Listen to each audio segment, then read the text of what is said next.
L'avant-dernière sortie de l'éco-bulletin pour la semaine, on est le jeudi 24 juillet 2025. Bonjour, bonsoir à tous et à toutes. Voici les faits saillants de l'actualité.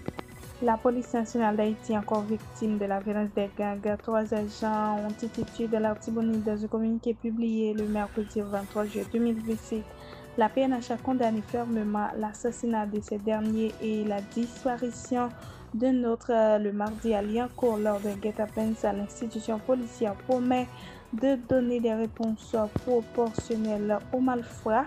Selon les informations communiquées par la PNH, ces agents effectuaient une patrouille à proximité du commissariat à bord d'un véhicule blindé. Ils ont été pris dans un piège entendu par les gangs.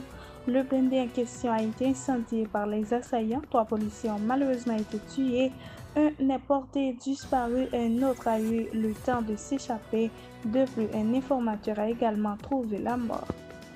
Après son arrestation, Boulos a été conduit dans un centre de traitement temporaire avant d'être transféré dans un centre de détention fédéral situé à Miami.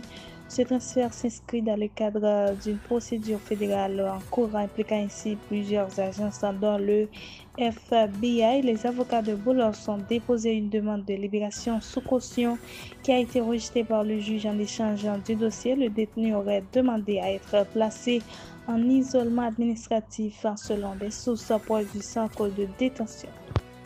Les règles migratoires américaines se resserrent davantage à l'encontre des citoyens haïtiens. Dans une note circulaire datée du 23 juillet 2025, l'ambassade d'Haïti en République dominicaine a informé ses fonctionnaires diplomatiques, consulaires et administratifs que l'ambassade des États-Unis à Santo Domingo ne recevra plus les demandes de visa de type B1, B2 des ressortissants haïtiens, quel que soit leur statut ou le type de passeport présenté.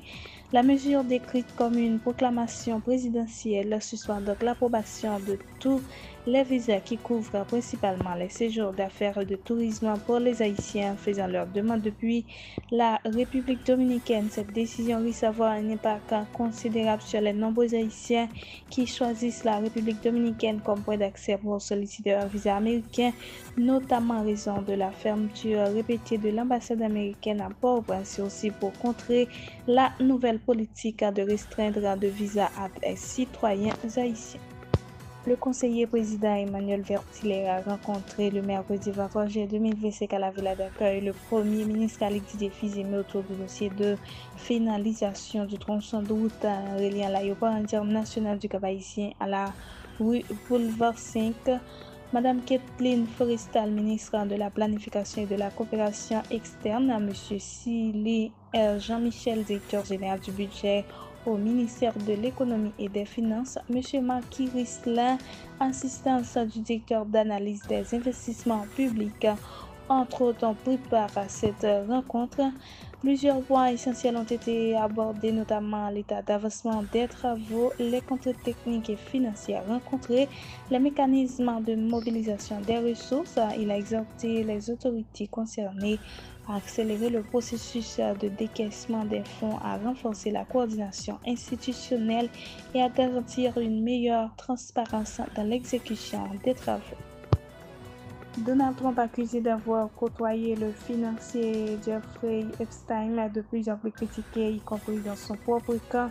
Malgré ses promesses de transparence, certains documents qui restent toujours secrets se font alimenter les doutes, les tensions et les théories les plus sombres, alors que les récentes font état qu'il aurait été informé depuis mai dernier de son nom qui apparaît souvent dans le dossier. Depuis la mort officielle d'Epstein en 2019, présente comme un suicide, beaucoup de choses restent floues, des images de surveillance qui ont disparu, des erreurs dans l'autopsie, une surveillance absente au moment crucial. Pour de nombreux Américains, cela ne peut pas être une simple coïncidence. À l'époque, Trump lui-même avait lancé des accusations, laissant entendre que des figures démocrates comme les Clinton pourraient être liées à cette mort. Mesdames, Messieurs, c'est la fin de ce bulletin d'information. Merci de l'avoir suivi pour vous la présenter. C'était Dieu la Philogène.